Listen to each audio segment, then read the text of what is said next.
का हमारा जो टॉपिक है वो आगे हम लोग देखेंगे क्या है। तो आज का टॉपिक है क्लासिफिकेशन ऑफ क्रिस्टलाइन सॉलिड, या कह सकते हैं टाइप्स ऑफ क्रिस्टलाइन सॉलिड। यानी कि हम लोग इससे पहले के क्लास में क्रिस्टलाइन सॉलिड और एमोर्फस सॉलिड को देख चुके हैं। उसके बाद आज हम लोगों को जो देखना है वो क्या देखना है, तो यानी कि types of crystalline solid. Amorphous solid के बारे में हम लोगों को जितना जानना था उतना पिछले क्लास में जान लिए हैं। पूरे चैप्टर में हम लोगों को मेनली क्रिस्टलाइन सॉलिड के बारे में पढ़ना है। मेनली किसके बारे में? क्रिस्टलाइन सॉलिड के बारे में पढ़ना है। तो चलते हैं टॉपिक के तरफ। तो टाइप्स ऑफ क्रिस्टलाइन सॉलिड, आगे हम लोगों को क्या देखना है? तो types of crystalline solid. Crystalline solid कितने टाइप का होता है या कितने भाग में इसको क्लासिफाइड किया गया है? तो ये मेनली 4 टाइप का होता है। कौन कौन होता है? तो एक होता है आयनिक सॉलिड। एक क्या होता है? आयनिक solid. Second covalent solid. Third metallic solid. और फोर्थ मोलेकुलर सॉलिड। ये मोलेकुलर सॉलिड जो हैं, ये भी 3 टाइप के होते हैं। नहीं, ये मोलेकुलर सॉलिड भी 3 टाइप के होते हैं। ये फर्स्ट में कौन होता है? तो non polar molecular solid. Second में होता है पोलर मोलेकुलर सॉलिड। और थर्ड में होता है हाइड्रोजन बॉन्डेड मोलेकुलर सॉलिड। तो हम लोग देख लिए टाइप्स ऑफ क्रिस्टलाइन सॉलिड। अब इसको एक एक करके डिफाइन करेंगे कि किसको जो है आयनिक सॉलिड और किसको कोवेलेंट, किसको मेटेलिक और किसको मोलेकुलर सॉलिड कहते हैं। तो चलिए चलते हैं।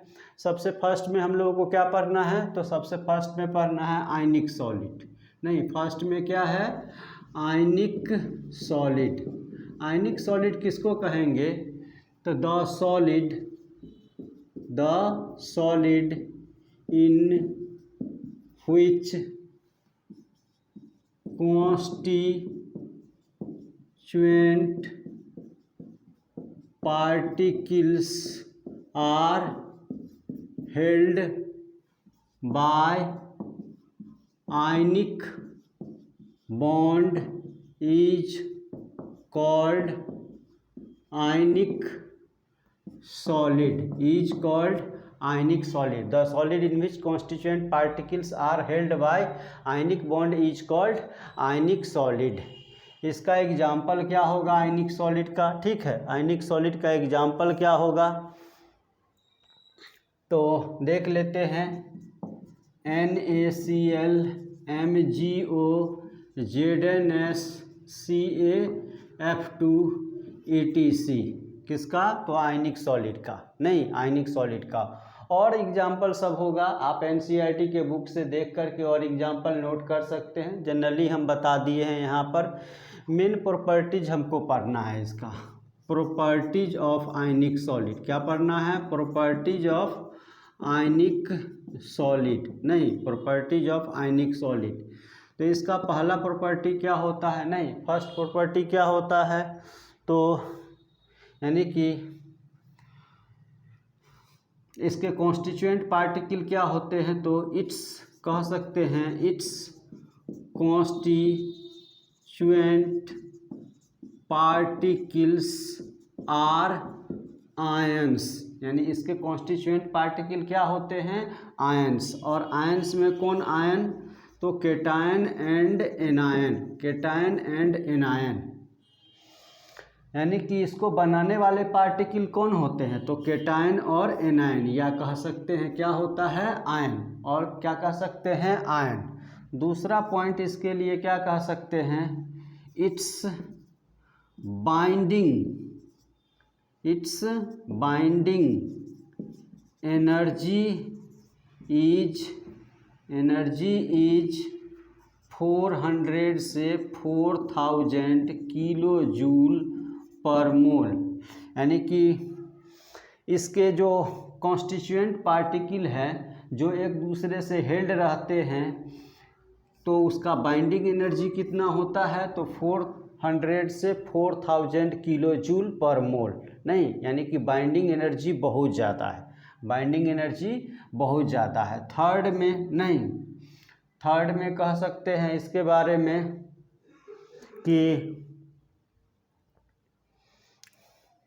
यहाँ पर अट्रैक्शन फोर्स काम कौन करता है, यानी कॉन्स्टिट्यूएंट पार्टिकल के बीच कौन सा अट्रैक्शन फोर्स काम करता है। अट्रैक्शन फोर्स लिखना होगा तो यहाँ पर कूलम्बिक फोर्स या कह सकते हैं electrostatic force, electrostatic force, Coulombic force या इलेक्ट्रोस्टैटिक फोर्स, नहीं, कूलम्बिक फोर्स या इलेक्ट्रोस्टैटिक फोर्स। उसके बाद यानी कि ये हार्ड होते हैं बट ब्रिटल होते हैं, हार्ड के साथ साथ क्या होते हैं, ब्रिटल होते हैं, हार्ड के साथ साथ क्या होते हैं, ब्रिटल होते हैं। तो ये प्रॉपर्टीज हम लोग देख लिए और इसका 5 नंबर में क्या प्रॉपर्टी होगा तो वो भी यहाँ पर हम लोग देख लेते हैं। 5 नंबर में क्या होगा तो इंसुलेटर किस में, तो सॉलिड स्टेट में, और कंडक्टर किस में होगा, तो मोल्टेन स्टेट या एक्वस सॉल्यूशन, नहीं। उसके बाद मेल्टिंग पॉइंट इसका क्या होता है तो हाई होता है, मेल्टिंग पॉइंट क्या होता है, हाई होता है। तो इतना पॉइंट हम लोगों को याद रखना है, ठीक है, इतना पॉइंट याद रखना है। यानी कि इसके कॉन्स्टिट्यूएंट पार्टिकल क्या होते हैं तो आयंस होते हैं। आयंस में क्या, तो कैटायंस और एनायंस। बाइंडिंग एनर्जी तो 400 से 4000 किलो जूल पर मोल। अट्रैक्शन फोर्स कौन सा काम करता है तो कूलम्बिक फोर्स या इलेक्ट्रोस्टैटिक फोर्स, कूलम्बिक फोर्स या इलेक्ट्रोस्टैटिक फोर्स। उसके बाद ये हार्ड होते हैं बट क्या होते हैं, ब्रिटल का मतलब हम समझाए थे कि जिसको आप एक बार पीटिएगा तो पीटने के बाद क्या हो जाएगा, चूर चूर हो जाएगा, उसी को क्या कहते हैं, ब्रिटल। तो ये हार्ड तो होते हैं, हार्ड के साथ साथ क्या होते हैं, ब्रिटल। उसके बाद इंसुलेटर होते हैं किस स्टेट में, सॉलिड स्टेट में, यानी कि आयनिक सॉलिड स्टेट में क्या होते हैं, इंसुलेटर, यानी इससे होकर के इलेक्ट्रिसिटी पास नहीं करता है। किस स्टेट में, तो सॉलिड स्टेट में, यानी कि आयनिक सॉलिड जब सॉलिड स्टेट में रहते हैं तो उससे होकर के इलेक्ट्रिसिटी पास नहीं करता है। लेकिन कंडक्टर होते हैं किस स्टेट में, तो मोल्टेन स्टेट में या एक्वस सॉल्यूशन में, मोल्टेन स्टेट में या एक्वस सॉल्यूशन में। मेल्टिंग पॉइंट क्या होता है तो हाई, मेल्टिंग पॉइंट क्या होता है, हाई होता है, ठीक है, मेल्टिंग पॉइंट हाई होता है। तो हमको आयनिक सॉलिड समझ में आ गया होगा कि जिस सॉलिड में कॉन्स्टिट्यूएंट पार्टिकल किस बॉन्ड द्वारा जुड़े रहते हैं, आयनिक बॉन्ड द्वारा। किसके द्वारा, आयनिक बॉन्ड द्वारा। नहीं, कॉन्स्टिट्यूएंट पार्टिकल किस बॉन्ड के द्वारा, आयनिक बॉन्ड द्वारा जुड़े रहते हैं, उसको हम क्या कहते हैं, आयनिक सॉलिड, उसको हम क्या कहते हैं, आयनिक सॉलिड। उसके बाद अगला है, अगला हम लोग देखते हैं, अगला क्या है, जिसको नोट करना हो वो वीडियो को पॉज करके नोट कर सकते हैं।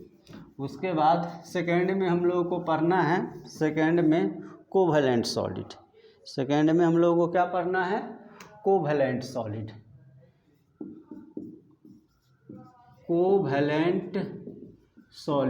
कोवैलेंट सॉलिड किसको कहेंगे, तो the solid in which constituent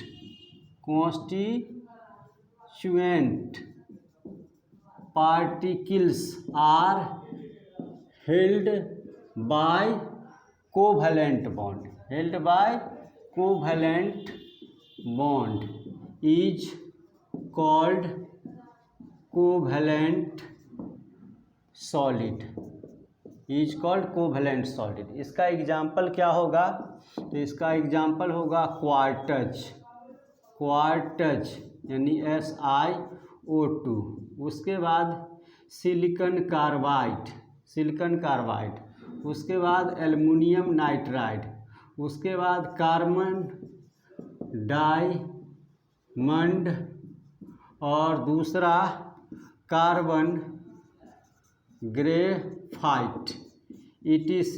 नहीं, ये सब इम्पोर्टेंट एग्जाम्पल हैं और यहाँ से एक क्वेश्चन जरूर एग्जाम में पूछता है। ये जो टॉपिक हम बता रहे हैं इससे एक क्वेश्चन आपको जरूर रहेगा, इसलिए इस टॉपिक को आप लोग ध्यान में रखिएगा। उसके बाद प्रॉपर्टीज किसका, तो आयनिक सॉलिड का प्रॉपर्टीज क्या होगा, नहीं प्रॉपर्टीज क्या होगा, तो फर्स्ट प्रॉपर्टी में कह सकते हैं कि इसका कॉन्स्टिट्यूएंट पार्टिकल क्या होता है, तो इसका कॉन्स्टिट्यूएंट पार्टिकल्स एटम्स होते हैं। क्या होते हैं, एटम्स होते हैं। इसके कॉन्स्टिट्यूएंट पार्टिकल क्या होते हैं, एटम्स। उसके बाद इसका बाइंडिंग एनर्जी, नहीं इसका बाइंडिंग एनर्जी, तो बाइंडिंग एनर्जी जो इसका होता है वो 150 से 500 किलो जूल पर मोल होता है, यानी कि आयनिक सॉलिड से बहुत कम, नहीं आयनिक सॉलिड से बहुत कम होता है। यहाँ पर कौन सा अट्रैक्शन फोर्स काम करता है, तो यहाँ पर अट्रैक्शन फोर्स जो काम करता है वो कोवैलेंट, नहीं कोवैलेंट बॉन्डिंग, कोवैलेंट बॉन्डिंग। उसके बाद फोर्थ में ये वेरी हार्ड होते हैं, नहीं ये हार्ड होते हैं, एक्सेप्ट ग्रेफाइट, जो कि क्या होता है, सॉफ्ट। यानी कि ये जो कोवैलेंट सॉलिड होते हैं, कोवैलेंट सॉलिड बहुत ज़्यादा हार्ड होते हैं, बहुत ज़्यादा हार्ड। डायमंड ले लीजिएगा तो बहुत ही हार्ड सब्सटेंस होता है, लेकिन इसमें एक एक्सेप्शन भी है कि ग्रेफाइट जो कि क्या होता है, तो सॉफ्ट होता है, जो कि क्या होता है, सॉफ्ट होता है, नहीं सॉफ्ट होता है। उसके बाद 5 में, नहीं 5 में तो इसका मेल्टिंग पॉइंट यदि लीजिएगा तो melting point very high, melting point क्या होगा, वेरी हाई। और एक होता है कंडक्टर, ये होते हैं, ये क्या होते हैं, conductor of electricity, conductor of electricity, यानी ये इससे होकर के इलेक्ट्रिसिटी इजीली क्या हो सकता है, पास हो सकता है। यानी ये कंडक्टर ऑफ क्या होते हैं, जहाँ कंडक्टर लिखा गया, इंसुलेटर, कंडक्टर नहीं होगा ये, insulator of electricity except graphite,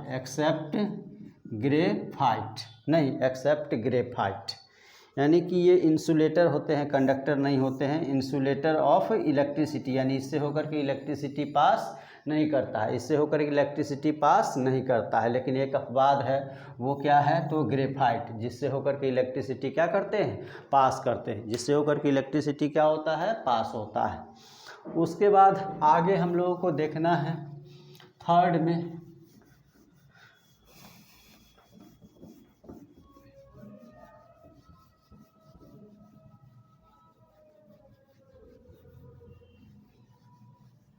metallic solid. Metallic solid किसको कहेंगे, नहीं थर्ड में मेटेलिक सॉलिड,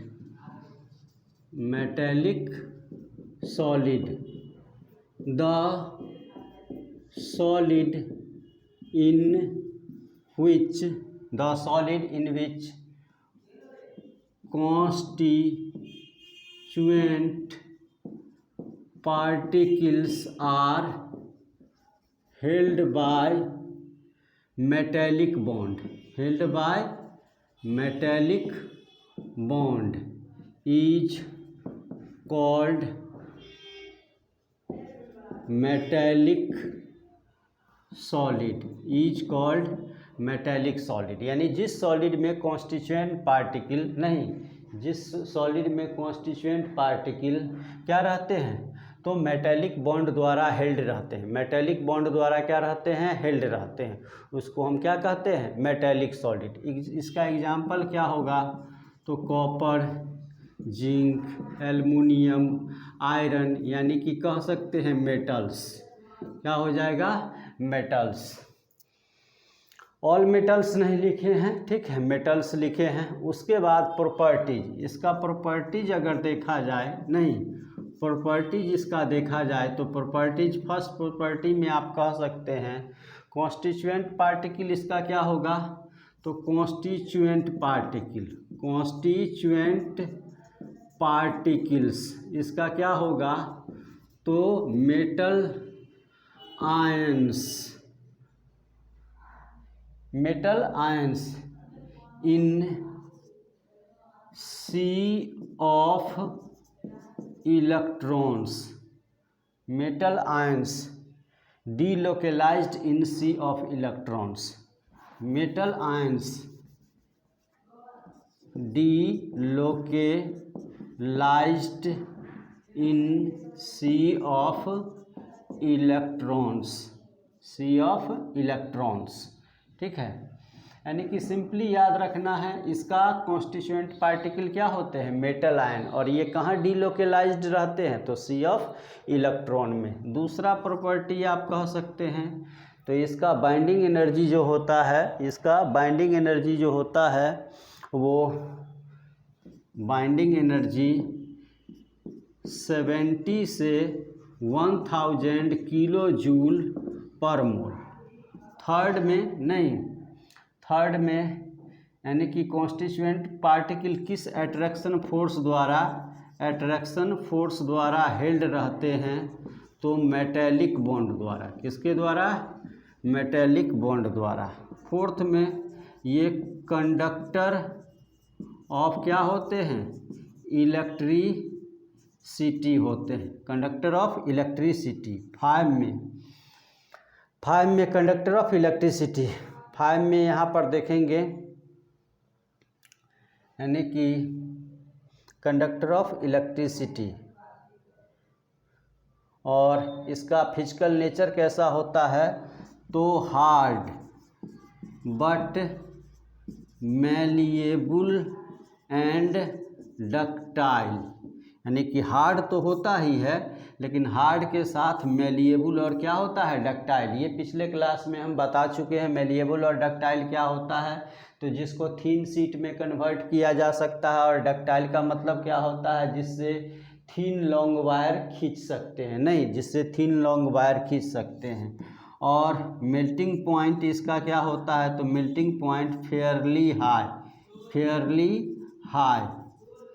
और मेल्टिंग पॉइंट कितना होगा ये डिटरमाइन करने के लिए आप बाइंडिंग एनर्जी से कैलकुलेट कर सकते हैं। जैसे कि एक का देखे थे 400 से 4000, तो मेल्टिंग पॉइंट उसका सबसे ज़्यादा होना चाहिए, नहीं मेल्टिंग पॉइंट सबसे ज़्यादा होना चाहिए। और कोवेलेंट का मेल्टिंग पॉइंट भी देख सकते हैं, तो वो बाइंडिंग एनर्जी पर क्या करता है, डिपेंड करता है, बाइंडिंग एनर्जी पर डिपेंड करता है। अब जो है आगे हम लोगों को पढ़ना है, अगला जो हम लोगों का है वो क्या है, तो अगला है मोलेकुलर सॉलिड, नहीं अगला क्या है, मोलेकुलर सॉलिड। अगर ऑर्डर अरेंज करें मेल्टिंग पॉइंट का, आपको कहे मेल्टिंग पॉइंट के ऑर्डर में अरेंज कीजिए, ऑर्डर ऑफ मेल्टिंग पॉइंट, तो सबसे हाई किसका होगा, तो कोवेलेंट सॉलिड का, नहीं सबसे हाई कोवेलेंट सॉलिड का।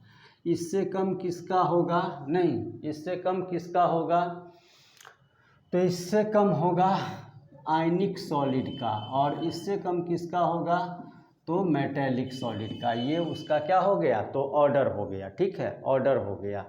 लास्ट फोर्थ में हम लोगों को क्या पढ़ना है, तो मोलेकुलर सॉलिड किसको कहेंगे, तो the solid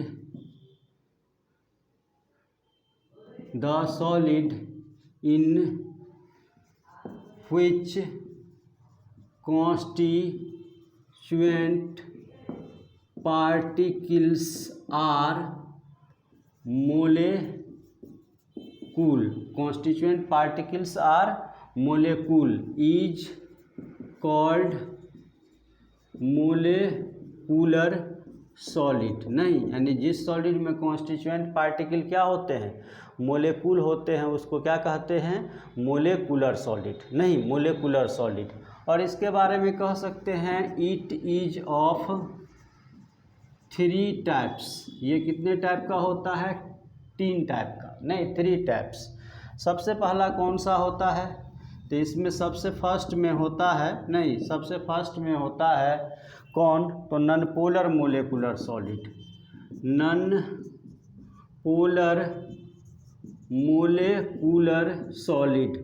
non polar molecular solid किसको कहते हैं, तो the solid in which constituent particles are non-polar molecule is called non-polar molecular solid. यानी कि जिसमें कॉन्स्टिट्यूएंट पार्टिकल क्या होते हैं, नॉन पोलर मोलेकुल होते हैं। क्या होते हैं, नॉन पोलर मोलेकुल होते हैं, जैसे कि AR, CCl4, I2, उसके बाद H2 और CO2 ETC, ठीक है, ETC।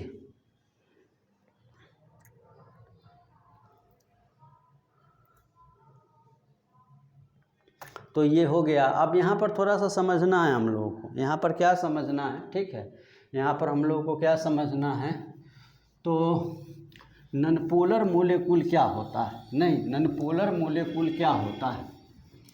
तो यहाँ पर 2 कॉन्सेप्ट हम लोग समझ लेते हैं, 2 कॉन्सेप्ट हम लोग समझ लेते हैं। एक कॉन्सेप्ट जो है, एक कॉन्सेप्ट क्या है, तो आयनिक बॉन्ड का है। वो क्या है, आयनिक बॉन्ड का है। नहीं, आयनिक बॉन्ड बनता कैसे है, तो लॉस और गेन ऑफ इलेक्ट्रॉन्स, लॉस और गेन ऑफ इलेक्ट्रॉन्स है। जैसे कि सोडियम देखिए, इलेक्ट्रॉनिक यानी कि एटॉमिक नंबर 11, इसका इलेक्ट्रॉनिक कॉन्फ़िगरेशन लिखिएगा 1s2 2s2 2p6 3s1। First orbit में 2, सेकेंड में 8 और थर्ड में 1। तो इसका नेचर कैसा होगा, इलेक्ट्रॉन लॉस करने का, नहीं। और क्लोरीन देखिएगा तो क्लोरीन का 17 1s2 2s2 2p6 3s2 3p5। First second third, first में 2, सेकेंड में 8, थर्ड में 7। टेंडेंसी कैसा होगा, नेचर कैसा होगा, इलेक्ट्रॉन गेन करने का, नहीं। तो दोनों जब एक दूसरे के साथ जुड़ते हैं तो सोडियम जो है, सोडियम के पास 1 वैलेंस इलेक्ट्रॉन, नहीं, और क्लोरीन के पास कितना 7 वैलेंस इलेक्ट्रॉन। ये 1 वैलेंस इलेक्ट्रॉन इसको क्या करता है, डोनेट करता है, देता है, नहीं, देता है। तो देता है तो दोनों यहाँ पर, इस पर प्लस चार्ज और इस पर क्या आ जाएगा, माइनस चार्ज। अब दोनों अपोजिटली चार्ज आयन, तो दोनों के बीच अब क्या होगा, तो अट्रैक्शन फोर्स काम करेगा, और अट्रैक्शन फोर्स काम करेगा तो दोनों एक दूसरे से जुड़ेगा, और जुड़ करके क्या बनाएगा, NaCl। तो दोनों जुड़ेगा तो दोनों का चार्ज भी जुड़ेगा, तो चार्ज इस पर +1 और इस पर -1 जोड़िएगा तो कितना आएगा, 0। तो इस पर 0 चार्ज क्या आया, 0, नहीं, चार्ज क्या आया, 0 आ गया, ठीक है।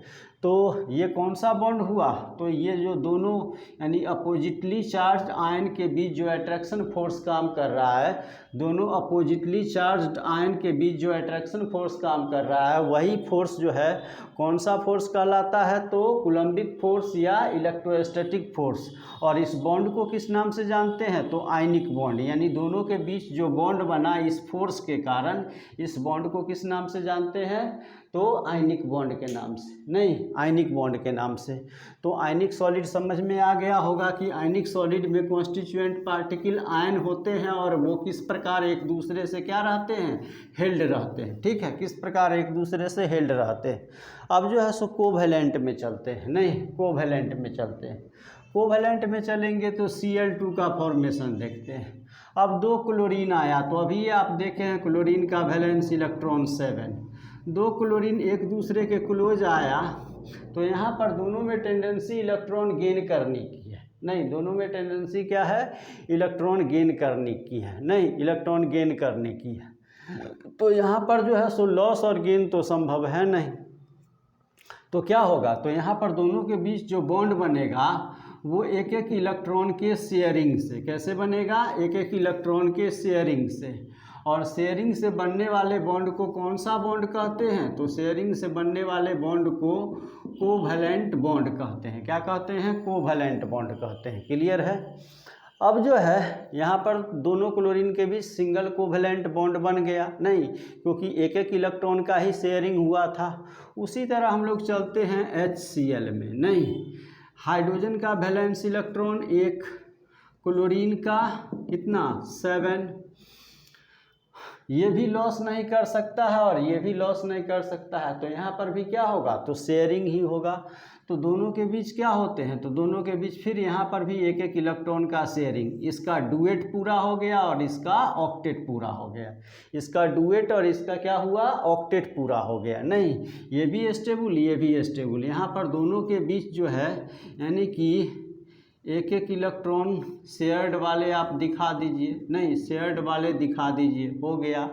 अब होता क्या है, शुरू में तो दोनों जो है, नहीं शुरू में दोनों क्या करता है कि चूंकि दोनों को स्टेबल होना था, तो एक एक इलेक्ट्रॉन शेयर करके, नहीं और एक अपना डुएट और दूसरा अपना ऑक्टेट कंप्लीट कर लेता है। लेकिन बाद में जो है क्लोरीन के मन में बेईमानी आ जाता है, नहीं क्लोरीन के मन में बेईमानी आ जाता है। क्यों, तो सोचता है कि इस एक इलेक्ट्रॉन के कारण ये हमेशा मेरे साथ रहता है, जहाँ जहाँ जाते हैं वहाँ ये मेरे पीछे क्या करता है, चलता है, नहीं मेरे पीछे चलता है। इससे पीछा छुड़ाने का कोई उपाय क्या करना होगा, तो ढूंढना होगा।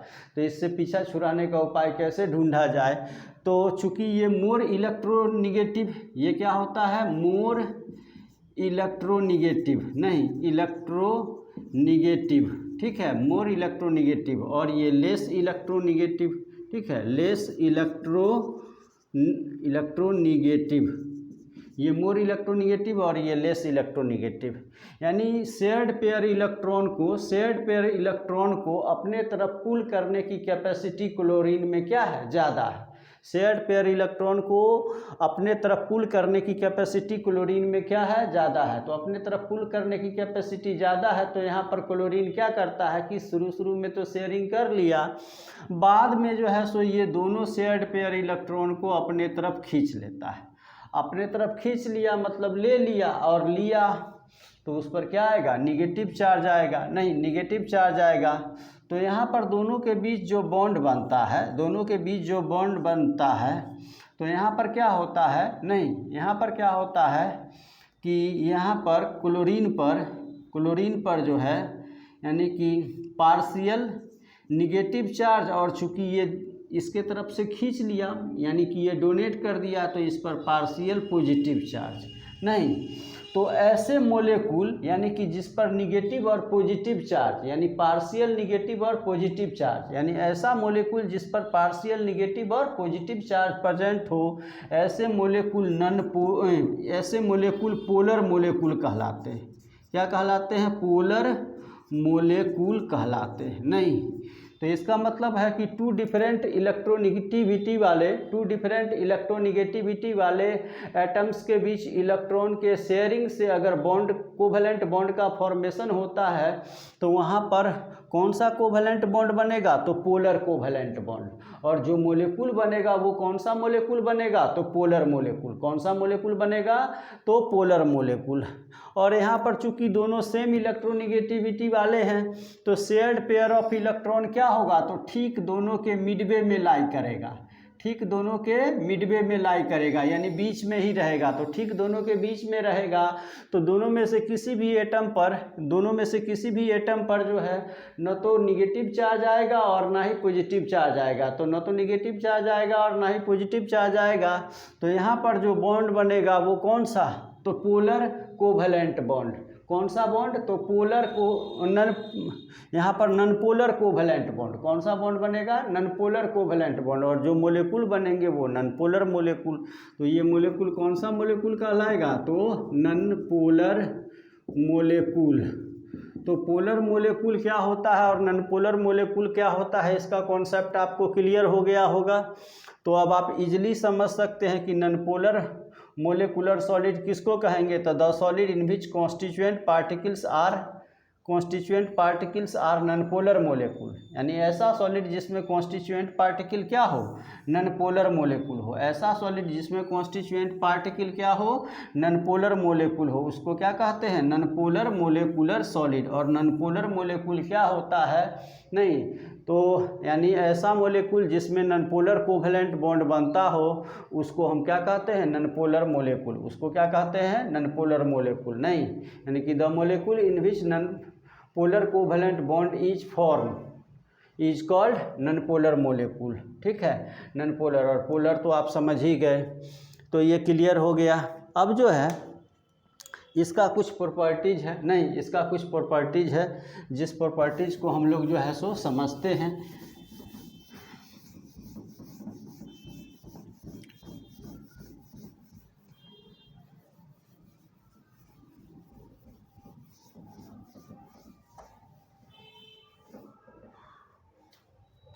किसका, तो नॉन पोलर का, नहीं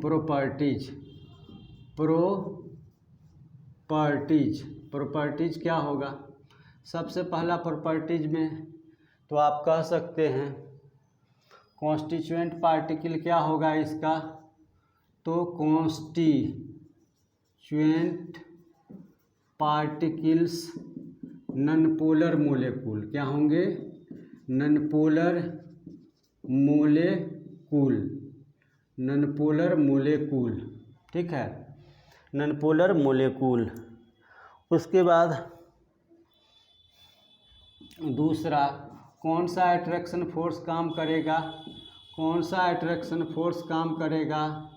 तो यहाँ पर डिस्पर्सन फोर्स या लंडन फोर्स। नहीं, ये बहुत इंपॉर्टेंट है, याद रखने वाला है।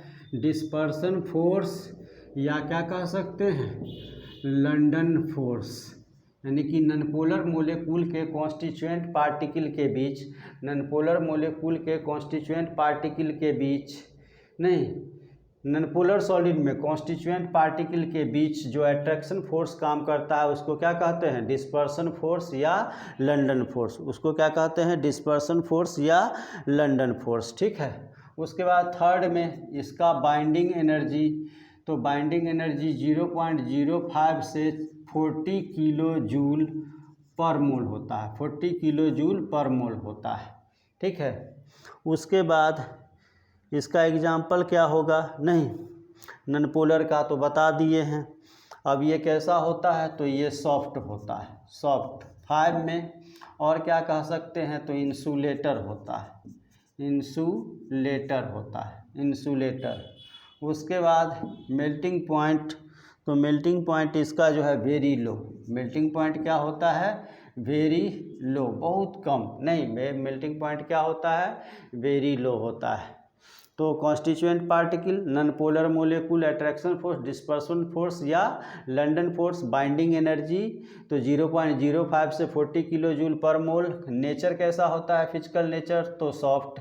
इंसुलेटर यानी इससे होकर के इलेक्ट्रिसिटी पास नहीं करता है। और मेल्टिंग पॉइंट, तो मेल्टिंग पॉइंट कह सकते हैं, मेल्टिंग पॉइंट वेरी लो, क्या होता है, वेरी लो। और इंसुलेटर ऑफ कह सकते हैं इलेक्ट्रिसिटी, इंसुलेटर ऑफ इलेक्ट्रिसिटी।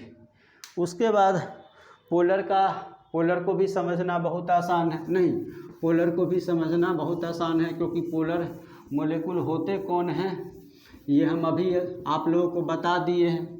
अब पोलर मोलेकुलर सॉलिड को डिफाइन करते हैं। सेकेंड में क्या है, तो पोलर मोलेकुलर सॉलिड किसको कहेंगे, तो the solid in which constituent particles are polar molecule is called polar molecular solid. और इसका एग्जाम्पल क्या होगा, नहीं इसका एग्जाम्पल क्या होगा, तो HCl और SO2, HCl और SO2 हो गया। तो यानी पोलर मोलेकुलर सॉलिड किसको कहेंगे, तो जिसका कॉन्स्टिट्यूएंट पार्टिकल क्या होगा, पोलर मोलेकुल। और पोलर मोलेकुल क्या होता है अभी कुछ देर पहले हम एग्जाम्पल के द्वारा देखे हैं, ठीक है। प्रॉपर्टीज इसका, तो प्रॉपर्टीज में प्रॉपर्टीज फर्स्ट में कॉन्स्टिट्यूएंट पार्टिकल क्या होंगे, तो वही मोलेकुल या कह सकते हैं क्या, तो पोलर मोलेकुल, नहीं मोलेकुल या पोलर मोलेकुल। उसके बाद अट्रैक्शन फोर्स, तो डाइपोल इंटरेक्शन फोर्स, डाइपोल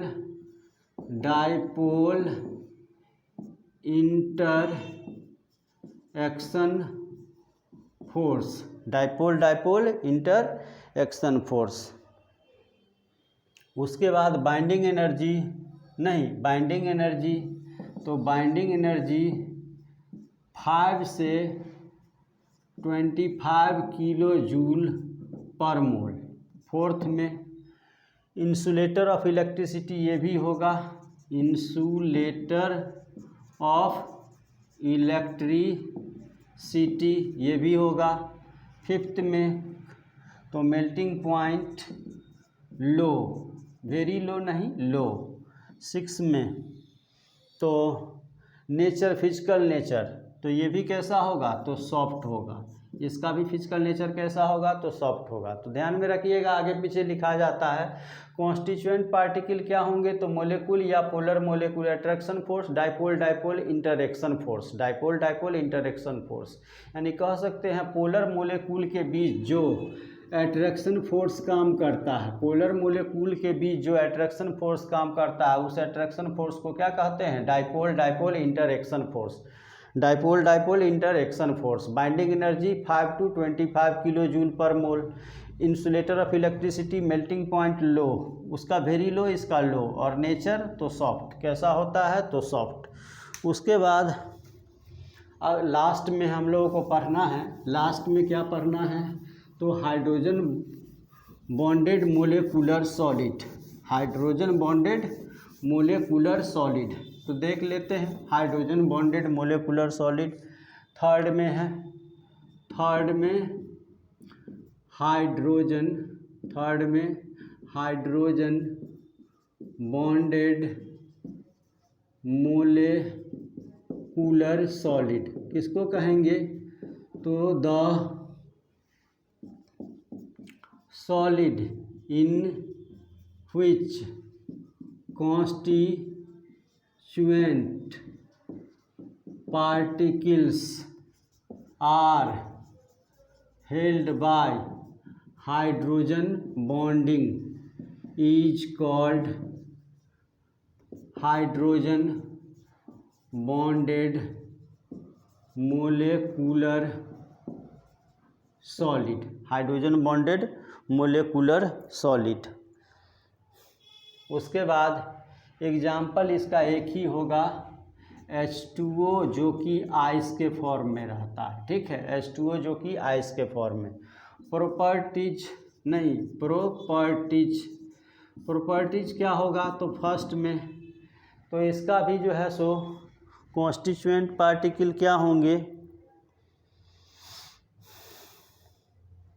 तो मोलेकुल ही होंगे। कॉन्स्टिट्यूएंट पार्टिकल क्या होंगे, तो कॉन्स्टिट्यूएंट पार्टिकल्स क्या होगा, तो मोलेकुल्स होगा, ठीक है। दूसरा अट्रैक्शन फोर्स, तो हाइड्रोजन बॉन्ड, यहाँ पर अट्रैक्शन फोर्स कौन सा काम करेगा, तो अट्रैक्शन फोर्स में हाइड्रोजन बॉन्डिंग।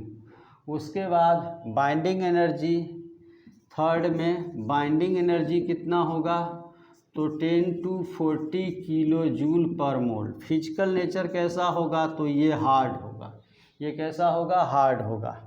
5 में मेल्टिंग पॉइंट, तो मेल्टिंग पॉइंट इसका लो होगा। 6 में इंसुलेटर, ये भी होगा insulator of electricity, insulator of electricity. यानी इसके भी constituent particle, molecule, attraction force, hydrogen bonding, उसके बाद binding energy 10 to 40 kilo joule per mole, hard होगा नेचर, लो ही होगा मेल्टिंग पॉइंट, और इंसुलेटर ऑफ इलेक्ट्रिसिटी, यानी इससे भी होकर के इलेक्ट्रिसिटी पास नहीं करेगा, इससे भी होकर के इलेक्ट्रिसिटी पास नहीं करेगा। अब हाइड्रोजन बॉन्डिंग क्या होता है, 1 मिनट का कॉन्सेप्ट है, उसको भी हम लोग समझ लेते हैं। जैसे कि हम लोग कुछ देर पहले देखे थे, नहीं कुछ देर पहले देखे थे, एक एग्जाम्पल फिर लेते हैं। जैसे HF है, HF है तो हाइड्रोजन का वैलेंस इलेक्ट्रॉन 1, फ्लोरीन का वैलेंस इलेक्ट्रॉन 7, दोनों के बीच जो है सो लॉस और गेन तो पॉसिबल नहीं है, तो शेयरिंग होगा, तो 1 इलेक्ट्रॉन का शेयरिंग हुआ। फिर वही फ्लोरीन के मन में बेईमानी, नहीं फ्लोरीन के मन में क्या हो गया, बेईमानी, तो फ्लोरीन क्या करेगा कि शेयर्ड पेयर इलेक्ट्रॉन को अपने तरफ पुल करेगा, क्योंकि उसका इलेक्ट्रोनिगेटिविटी हाई होता है, पुल करेगा तो क्या होगा, यहाँ पर HF के बीच जो बॉन्ड बनेगा उसमें हाइड्रोजन पर पार्शियल पॉजिटिव चार्ज और इस पर पार्शियल निगेटिव चार्ज। तो होता क्या है, नहीं होता क्या है कि इलेक्ट्रॉन अपने आप को इलेक्ट्रॉन लेस फील करता है, यानी कि जो शेयर्ड पेयर इलेक्ट्रॉन था जिस पर हाइड्रोजन का अधिकार था, राइट था, उस इलेक्ट्रॉन को फ्लोरीन अपने तरफ पुल कर लिया, खींच लिया। तो अब हाइड्रोजन के पास लगता है कि कुछ नहीं है, तो वो अपने आसपास नज़र दौड़ाता है, नहीं अपने आसपास नज़र दौड़ाता है और देखते रहता है कि कोई ऐसा जो उसको 2 इलेक्ट्रॉन क्या करे तो दे, यानी शेयर्ड पेयर ऑफ इलेक्ट्रॉन उसको दे, उसके तरफ वो हाथ क्या करता है, बढ़ाता है। तो वही हाथ जो बढ़ाता है वही हाथ उसका कौन सा बॉन्ड कहलाता है, तो हाइड्रोजन बॉन्ड, नहीं हाइड्रोजन बॉन्ड। तो ये इधर से हाथ बढ़ाएगा, अगर यहाँ पर फ्लोरीन है तो HF, फिर ये इधर हाथ बढ़ाएगा, यहाँ पर फ्लोरीन है तो HF, इस पर प्लस इस पर माइनस, इस पर प्लस इस पर माइनस। तो यही एडिशनल बॉन्ड जो बन रहा है, यही एडिशनल बॉन्ड जो बन रहा है, यही एडिशनल बॉन्ड कौन सा बॉन्ड कहलाता है, तो हाइड्रोजन बॉन्ड, नहीं हाइड्रोजन बॉन्ड। तो इसका जो है सो डिटेल्स कॉन्सेप्ट आप लोग 11th में केमिकल बॉन्डिंग चैप्टर में पढ़े होंगे, नहीं लेकिन थोड़ा सा हम यहाँ पर हिंट दे दिए।